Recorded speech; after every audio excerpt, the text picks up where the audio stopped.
സദസ്സിലും വേദിയിലും ഇരിക്കുന്ന എല്ലാവർക്കും എൻ്റെ നമസ്കാരം. ഞാൻ 1.5 വർഷമായി നമ്മുടെ ഈ കുടുംബത്തിലോട്ട് എത്തിയിട്ട് എൻ്റെ ഒരു സുഹൃത്ത് കുഞ്ഞുഞ്ഞമ്മ ആലപ്പുഴക്കാരിയാണ്. അവർ വിജയൻ സാർ മുഖാന്തരമാണ് ഇതിനകത്ത് കയറിയത്. അവരാണ് എനിക്കിത് റെഫർ ചെയ്ത് തന്നത്, ഞാനത് അംഗമായതും. കഴിച്ചു തുടങ്ങി. ഞാനത് വളരെ ബുദ്ധിമുട്ടിയാണ് കഴിച്ചത്. ഇവിടെ ഒരാളിപ്പം എക്സ്പീരിയൻസ് പറഞ്ഞതുപോലെ വളരെ ആദ്യത്തെ ദിവസം കഴിച്ചത് എനിക്ക് ഇപ്പോഴും ഒരു ഡ്രാമ പോലെ എൻ്റെ ഓർമ്മ. അത് കഴിച്ചിട്ടുള്ള ഫസ്റ്റ് ഡേ ഞാൻ വിജയൻ സാറിനോട് വിളിച്ച് ചോദിച്ചു, ഉഷ്ടിച്ച് ഒരു കാര്യം ചെയ്യുക, അതിനകത്ത് വെള്ളം മിക്സ് ചെയ്ത് കഴിക്കാൻ പറഞ്ഞു. ഞാൻ ചെന്നിനെ വെള്ളം മിക്സ് ചെയ്ത് കഴിക്കുന്നത് നോക്കട്ടെ എന്ന് ട്രൈ ചെയ്ത് ഏതായാലും ഞാൻ കഴിച്ചു തുടങ്ങി. 1.5 വർഷമായിട്ട് എനിക്ക് പറയാനുള്ളൊരു കഴിഞ്ഞ നവംബർ മാസത്തിൽ ഞാനിത് സ്ഥിരമായിട്ട് കഴിക്കുകയും സ്ഥിരമായിട്ട് തലയിൽ തേക്കുകയും ചെയ്ത് എൻ്റെ ശരീരം അങ്ങ് ഉണങ്ങിപ്പോയി. ഉണങ്ങുന്ന ഞാൻ 2020 മാർച്ചിലാണ് റിട്ടയർ ആയത്. അപ്പോൾ എനിക്ക് 63 ഉണ്ടായിരുന്നു kg വെയിറ്റ്. കുറഞ്ഞ് വെയിറ്റ് ഒന്ന് 51 ആയി. ഞാൻ നമ്മുടെ ഗ്രൂപ്പിലുള്ള മെസ്സേജ് എല്ലാം ഞാൻ കേൾക്കുമായിരുന്നു. ഓരോരുത്തർക്ക് വെയിറ്റ് കുറയുന്നു, എന്താണ് വെയിറ്റ് നല്ലോണം കുറയുന്നൊരു സൈഡ് എഫക്റ്റാണ്, ഇതുകൊണ്ടായിരിക്കും എന്ന് ഞാൻ വിചാരിച്ചു. 51 ആയി. ഞാൻ നവംബർ മാസം നല്ലവണ്ണം തലയിലൊക്കെ തേച്ച് ഒഴിച്ച് കഴിഞ്ഞപ്പോഴത്തേനും എനിക്ക് ജലദോഷം കഫക്കെട്ട് കൊണ്ട് ഒരു രക്ഷയില്ല. ക്ഷീണിച്ചും പോകണം. എൻ്റെ മോൻ എന്നെ കൊണ്ടുപോയി റിനേ മെഡിസിറ്റി കൊണ്ടുപോയി എറണാകുളത്ത്. അവിടെ കൊണ്ട് കാണിച്ച എല്ലാ ചെക്കപ്പും ചെയ്തു. ചെക്കപ്പ് ചെയ്ത് കഴിഞ്ഞപ്പോഴത്തേനും അവർ കാർഡിയോളജി പോകണമെന്ന് പറഞ്ഞു. നിങ്ങൾക്ക് പ്രശ്നമുണ്ടെന്ന് പറഞ്ഞു. എക്കോ ചെയ്തു, ECG ചെയ്തു. അവിടെ ചെന്നപ്പോൾ നിങ്ങൾക്ക് പ്രശ്നമുണ്ട്, എന്തെങ്കിലും ആൻജിയോഗ്രാമിനുള്ള പ്രിപ്പറേഷൻ എല്ലാം മരുന്ന് കഴിക്കാൻ പറഞ്ഞു. അത് അന്നേരം ഞാൻ കഴിക്കാം. പിന്നെ ഞാൻ റെഗുലറായിട്ട് 4-5 പ്രാവശ്യം യൂറിൻ കുടിച്ചുകൊണ്ടിരുന്നു. എനിക്ക് ഈ മരുന്ന് കഴിക്കാൻ പറ്റത്തില്ല, ആൻജിയോഗ്രാമും ചെയ്യാൻ പറ്റത്തില്ല. ഞാനത് പറഞ്ഞതിപ്പം അരവിന്ദ് സാർ പറഞ്ഞു, ആ മെസ്സേജ് നിങ്ങൾ ഇടാമെന്ന് പറഞ്ഞു ചാനലിൽ കൂടെ.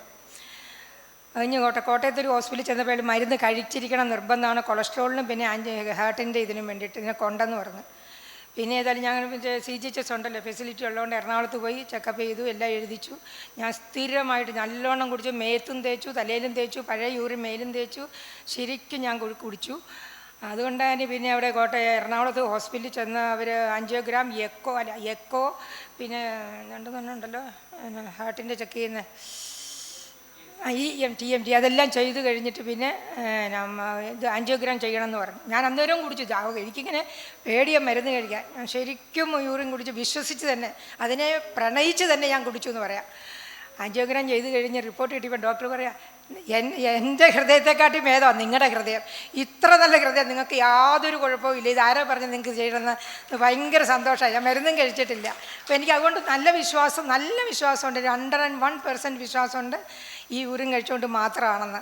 പിന്നെ എനിക്ക് ആ ഇടയ്ക്ക് ഇത് തുടങ്ങിയ സമയത്ത് എനിക്ക് പല്ലിന് എപ്പോഴും മോണയ്ക്ക് വേദന. Kottayam medical college dental college ഉണ്ടല്ലോ സ്പെഷ്യലി, അവിടെ കൊണ്ട് കാണിച്ചപ്പോൾ അവർ പറഞ്ഞു ഇത് കീറി എടുക്കണം എന്നൊക്കെ പറഞ്ഞ് പഴുപ്പുണ്ടെന്ന്. ഞാൻ വായി കവിൾക്കൊള്ളാൻ തന്നെ തുടങ്ങി.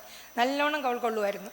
2 എപ്പം കിട്ടിയാലും കളയാതെ കവിൾക്കൊണ്ട്. പക്ഷേ എനിക്ക് വേദനയെല്ലാം മാറി, ഒരു കുഴപ്പമില്ല. അത് റീസെൻ്റ് ഞാനിപ്പോൾ ആ മേഡത്തിനോടും പറഞ്ഞു, ഈ മേഡത്തിനോട് ഇപ്പം ഞാൻ പറഞ്ഞിരുന്നു, ഈ ഫ്രണ്ടിലെ പല്ല് ഇളകിയിരിക്കുന്നത് ഞാൻ ഭയങ്കര വേദന. 3 ദിവസം മുമ്പ് ഞാൻ കവിൾ കൊണ്ടതിൻ്റെ ഫലമായിട്ട് എനിക്കത് കുറഞ്ഞു. പക്ഷേ ഇപ്പം കുറച്ച് തെമ്മാടിത്തരം കാണിക്കുന്നുണ്ട്. കുറേശ്ശെ ഞാൻ കഴിക്കാതിരിക്കുക. രാവിലത്തെ കഴിക്കും, വല്ലപ്പോഴും കഴിക്കും എന്നുള്ളതായി. പിന്നെ നമ്മളൊരു റബ്ബർ പന്ത് എറിഞ്ഞാൽ തിരിച്ചു വരുന്ന മാതിരി ആ മക്കളോട് പറഞ്ഞിട്ടൊരു കാര്യമില്ല. ഇനി കുറേശ്ശെ അവരെ ലൈനിൽ എത്തിക്കണം. ഏതായാലും വളരെ സന്തോഷം. എല്ലാവരും ആരും ഉപേക്ഷ വിചാരിക്കരുത്. ഇത് തുടങ്ങാത്തവരും ഇനി തുടങ്ങിയിരിക്കണം. നമ്മുടെ ചുറ്റുമുള്ളവരെ അറിയിക്കാൻ ശ്രദ്ധിക്കുക. ഞാൻ 15 പേരെ ചേർത്തിട്ടുണ്ട് നമ്മുടെ ഗ്രൂപ്പിൽ. അതിൽ കുറേ പേര് ചെയ്യുന്നുണ്ട്, കുറേ വഴക്കം കിട്ടിയിട്ടുണ്ട്. എൻ്റെ ഊരിനകത്ത് ക്രിയാറ്റിനുണ്ട്, ഞാനിത് കുടിക്കാനാണ് നീ പറയുന്നത്, ഈ ക്രിയാറ്റിനൊക്കെ വീണ്ടും ഞാൻ കുടിക്കണോ? എനിക്ക് പിന്നെ ഒന്നും പറയാൻ പിന്നെ വഴക്ക് പറയുന്നതോട് ഞാൻ പറയാനേ പോയില്ല. ആളെ അറിഞ്ഞും കണ്ടും ഞാൻ 15 പേരെ 25 പേരോട് പറഞ്ഞു. 15 പേര് ചെയ്യുന്നുണ്ട്.